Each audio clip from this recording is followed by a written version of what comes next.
outro dia, a gente está conhecendo o museu de miniaturas aqui em Passa Quatro. Chama Brasil Nota 10 o museu. Parece que fala um pouco da história daqui e tal. Vamos lá, e a Júlia vai acompanhar a gente, vai contar a história daqui. Ah, que bonitinho!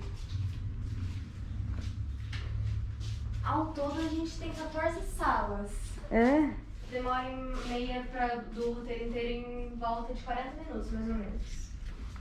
Bom, essa nossa primeira maquete, ela fala sobre o ciclo do ouro no final do século XVII. Foi quando descobriram ouro em Minas Gerais. Quando esse ouro começou a ser extraído, a coroa cobrava como tributo 1/5 de todo o minério que era extraído dessas minas. Isso ficou conhecido então como o quinto. Os roubos, no entanto, eram muito frequentes. Então, para impedi-los, a coroa criou leis e regras de controle. E quando a soma dos impostos pagos não atingiu uma cota mínima estabelecida de 1.500 quilos, os colonos tinham que dar bens pessoais e joias até completarem o valor estipulado. Isso ficou conhecido como a derrama. Nessa maquete, a gente retrata um pouquinho também sobre a novela Chica da Silva. Ela foi uma escrava que se casou com o homem mais rico de Minas Gerais, Dom João Fernandes, que foi quem a tornou rica e respeitada pela sociedade. Aqui a gente consegue ver a casa da Chica da Silva. Ah, que legal! Chica da Silva chegando em sua carruagem. Acho que não dá pra filmar direito. E também as duas formas de extração do ouro, que era o veio e o aluvião. O veio pelas pedras e o aluvião pelo riacho.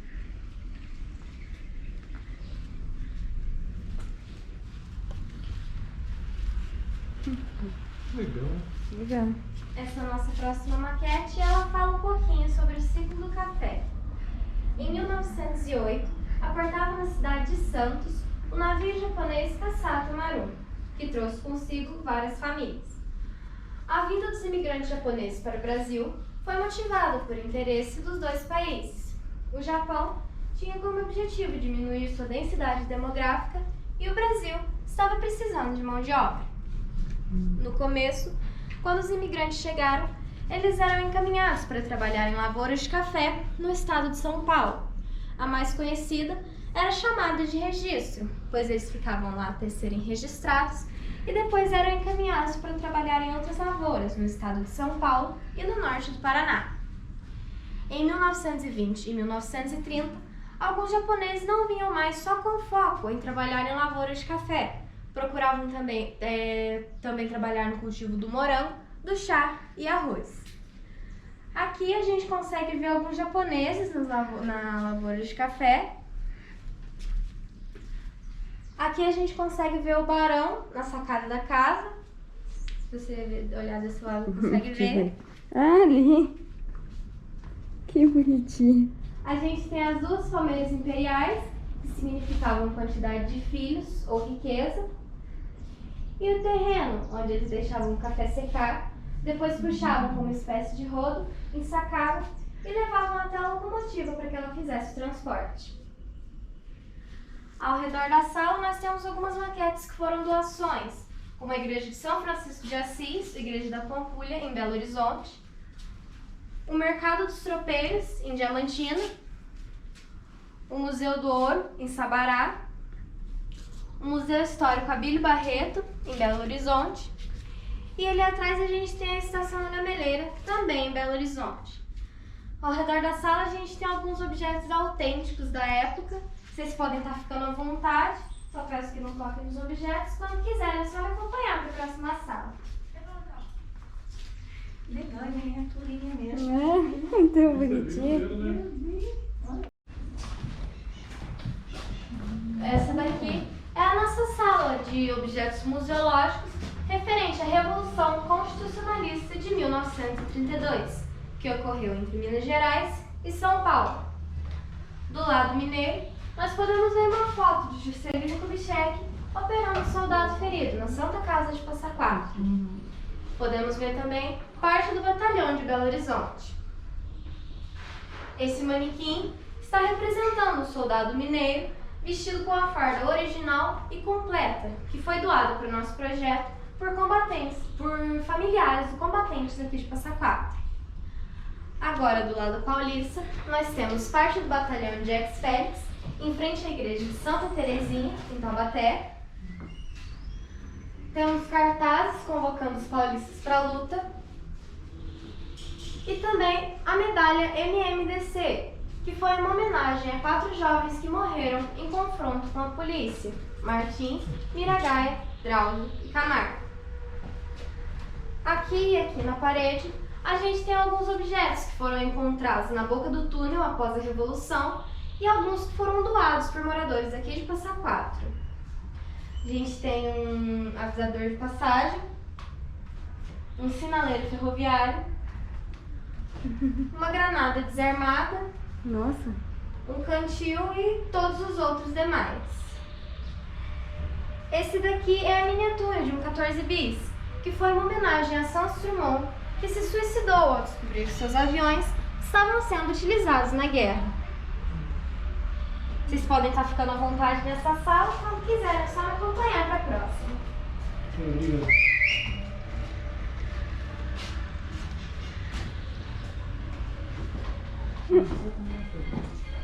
Essa nossa próxima maquete foi inspirada na minissérie JK, que ocorreu durante a Revolução de 32 no setor do túnel da Mantiqueira.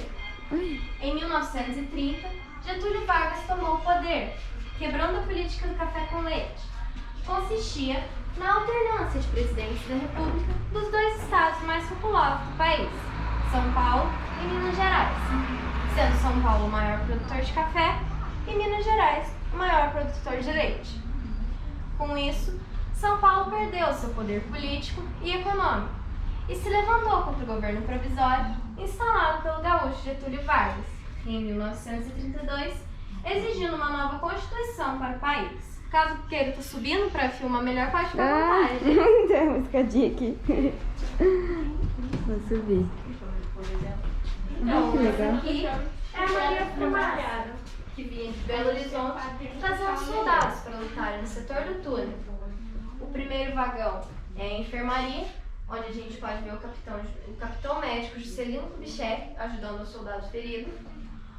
O segundo é a artilharia e o terceiro é a infantaria, que é onde ficavam os soldados que vinham para as trincheiras. Aquele ali é o acampamento militar de soldados mineiros. Só os oficiais dormiam em barracas, os sargentos e soldados rasos dormiam a relento.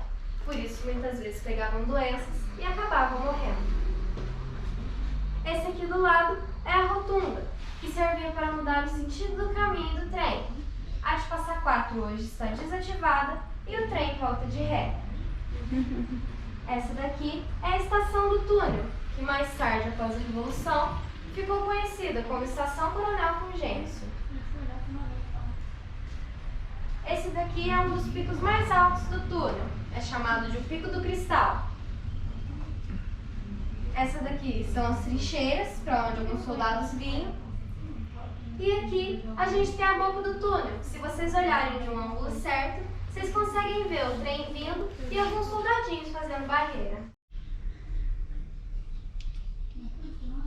Acho que não consigo filmar. Aqui. Tá muito pequenininho.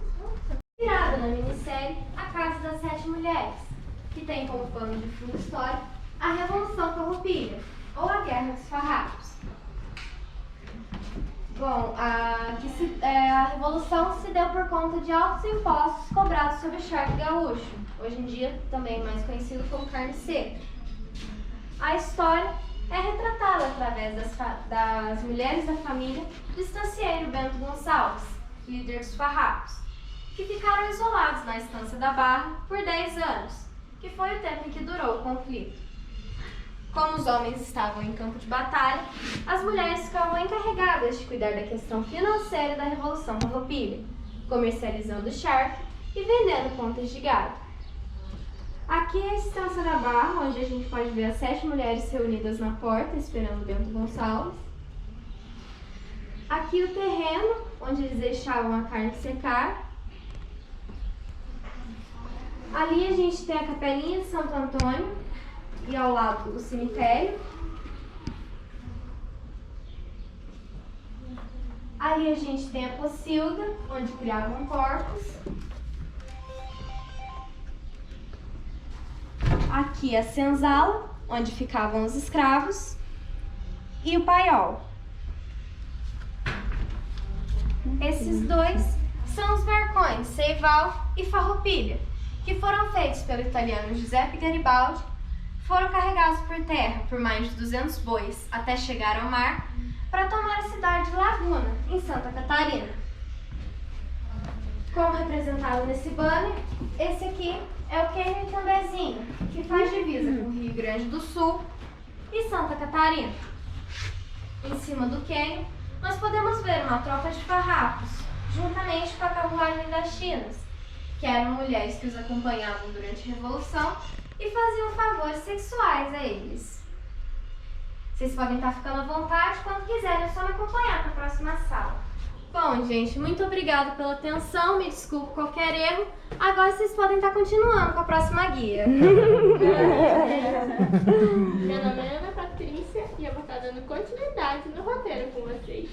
Aqui nessa maquete, a gente fala um pouco sobre a minissérie O Tempo e o Vento. Ela foi baseada na trilogia do escritor Érico Veríssimo. Essa obra dele foi dividida em 3 fases: o continente, o retrato e o arquipélago. Bom, ela começa numa sesmaria ocupada pela família de Ana Terra. Ana Terra, ela se apaixona pelo índio Pedro Missioneiro. Ele era um índio fugitivo das tropas espanholas e jesuítas. E ela acaba se engravidando dele. Quando a família dela descobre a gravidez, o pai e o irmão dela matam um índio.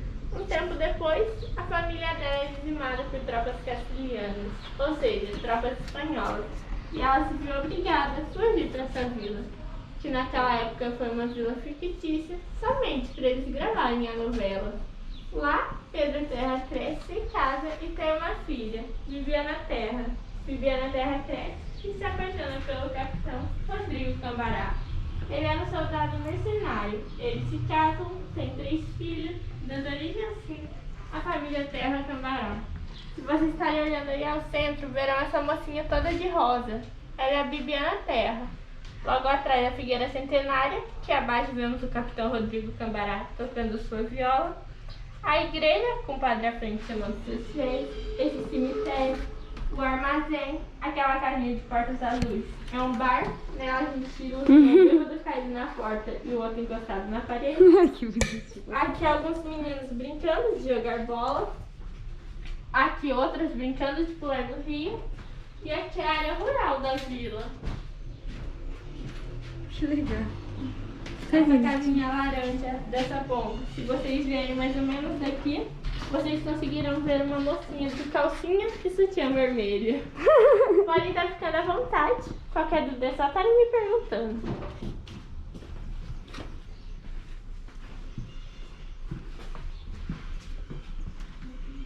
Ai, que bonitinhas aqui. Legal, né? Muito fofo.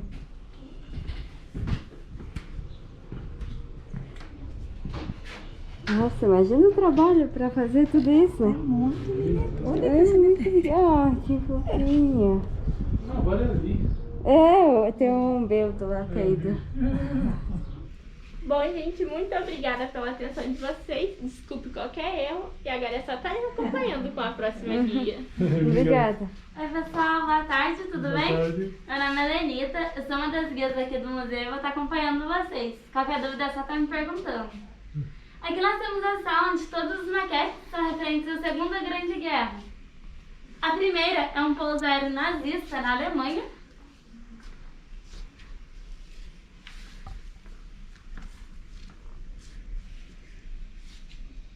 A segunda, em campos de concentração.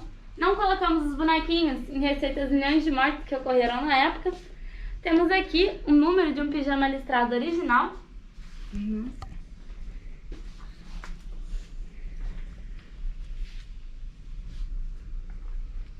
Já essas duas, elas são um grupo de combate no norte da África, mais exatamente na Líbia. Aqui nós colocamos soldados aliados e soldados do eixo.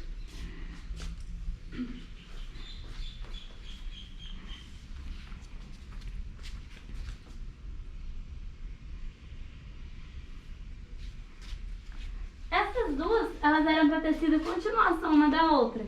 Essa parte encaixa naquela ali.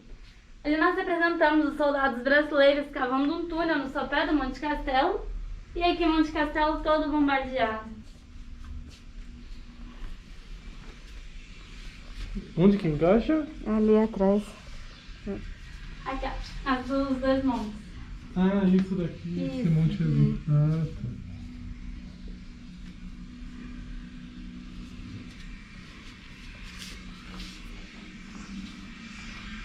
As casinhas tudo furadas.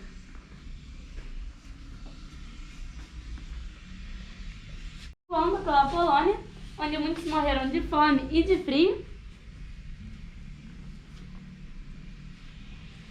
E aqui a parte rural de Montese. Ao redor da sala vocês conseguem ver algumas imagens referentes ao momento. E ali em cima da mesa nós temos alguns jornais da época. Podem ficar à vontade quando quiserem só seguir por aqui.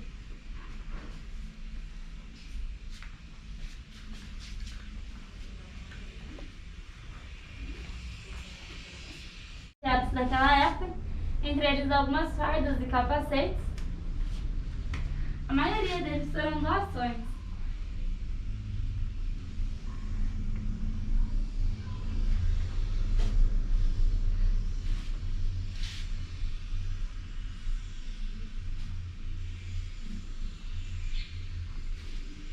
O que era isso?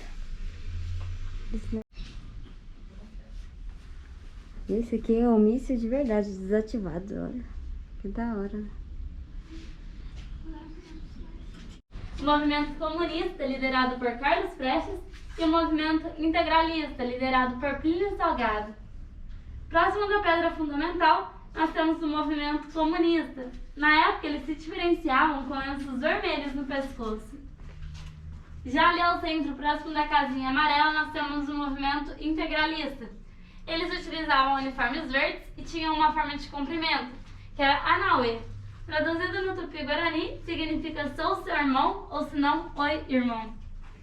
Essa é a maquete mais detalhada do museu, pois ela já tem os postes de luz e carrinhos. Porém, naquela época ainda não se existiam os carros aqui no Brasil. Colocamos apenas para ficar mais detalhado. Alguns detalhes é que ali nós temos uma delegacia com alguns presos dentro. Temos a praça com a igreja à frente. Temos aqui a escola e as crianças jogando bola. Na sala nós também temos dois banners, um com o movimento comunista e um com o movimento integralista, caso vocês queiram se aprofundar melhor nos dois movimentos. Pessoal, muito obrigada pela atenção de vocês, foi um prazer conhecer. Agora o Samuel vai estar encerrando o roteiro com vocês. Um ótimo passeio, gente. Obrigada. Obrigada. Olá, pessoal, boa tarde. Meu nome é Samuel. Eu vou estar finalizando o roteiro com vocês. Aqui temos a nossa maquete, inspirada na minissérie A Muralha, que conta a história de 3 moças que veio com a intenção de se casar aqui no Brasil. Mas a nossa maquete tratamos somente de 2. Que uma que está sendo carregada ali na beira da praia e outra que deixou sua canastra cair e teve a coragem de buscar. Aqui já temos a Serra do Mar, que foi conhecida como a muralha pela dificuldade de transpô-la, mas quem conseguisse atravessar chegava nessa vila, que é São Paulo de Piritininga. Hoje é um pátio de uma escola lá em São Paulo. Ali no meio temos onde eles eram catequizados, era meio que uma forma de um ritual. Os índios com os bandeirantes. E aqui a obra dos índios caiçaras. Caiçara significa parte de rio ou mar.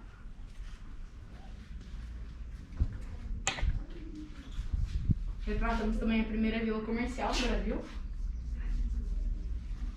a Ilha Porchá, e ao lado da caravela de expedição de Martim Afonso de Souza, que veio com a intenção de colonizar e também veio pelas riquezas do sertão.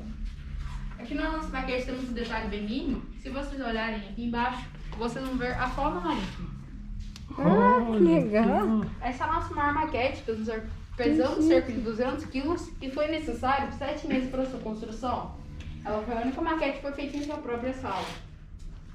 Que bonitinho, deixa eu ver isso aqui. Que Daqui é Santos, né? Sim. Temos a nossa sala imperial.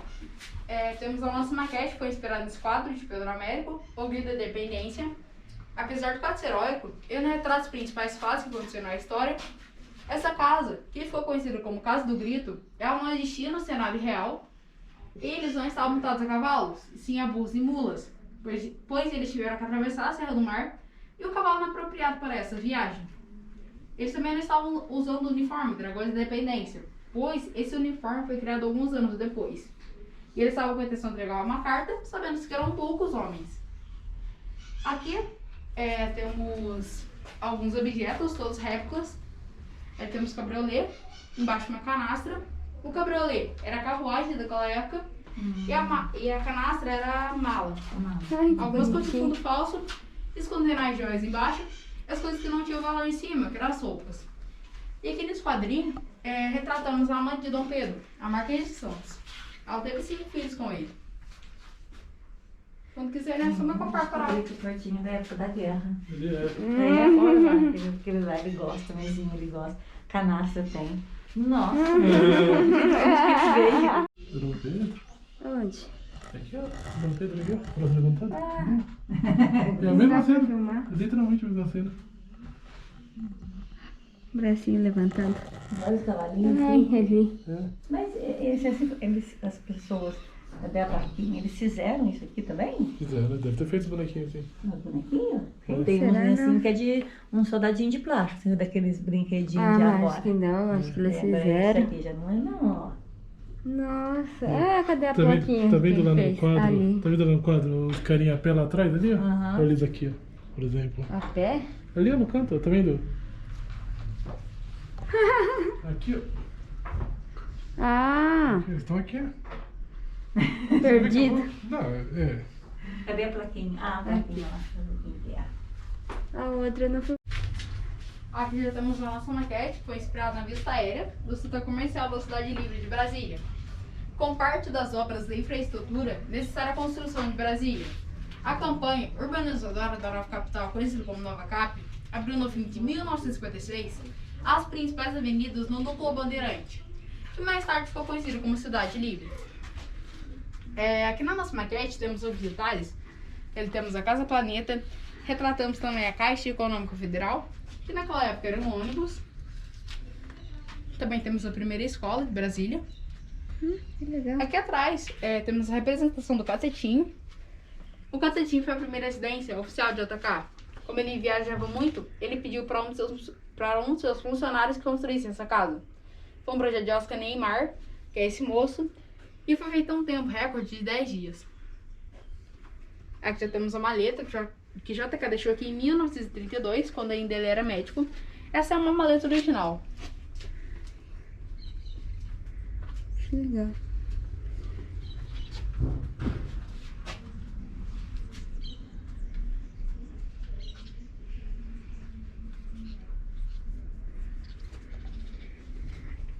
Aqui alguns objetos museológicos da década de 50 e 60. Ali temos algumas fotografias da maquete original, e entre outras. Mostramos as duas marcas que cresceram muito naquela época, que é a Kibon e a Coca-Cola. E ao lado temos 5.000 Brasílias. 5.000 Brasílias? Nossa, nem sei. De que ano que é isso? Isso é de 1965. Caraca.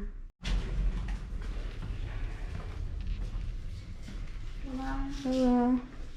Muito obrigada pela atenção. Desculpa qualquer coisa. Agora a Larissa vai estar finalizando essa sala para vocês. Obrigada. Obrigada. Pessoal, bom dia. Bom dia. Tudo bem? Agora já, né? Boa tarde. Não sou ainda, né? Pois é, então. Ah, ele pode voltar depois. Depois a gente- não. Que bom que vocês já viram, né? Que depois vocês não voltam, né? Bom, eu já estou aqui. Vocês gostaram? Ai, muito bom. Muito bom. Olha. Nossa, muito legal. Ah, gente, fico feliz. Bom, esse aqui é o finalzinho do roteiro. É o circuito da arte barroca mineira. São as igrejas, capelas e santuários aqui de Minas. O roteiro, ele finaliza aqui. Nessa sala ao lado, nós temos os livros, onde eu peço para vocês assinarem. E temos aqui uma caixinha, onde pedimos uma ajuda, que é o que está mantendo o nosso museu aberto. Quem mantinha aqui era o nosso idealizador, Carlos Edil. Só que, infelizmente, em março do ano passado, ele faleceu. Então a gente depende dessa caixinha para estar mantendo a instituição aberta. Ali no final eles vão entregar um panfleto para vocês. Se vocês puderem ajudar a gente a divulgar para outras pessoas, a gente agradece. Tá certo? Muito obrigada pela visita. Voltem sempre a Passa Quatro e ao nosso museu.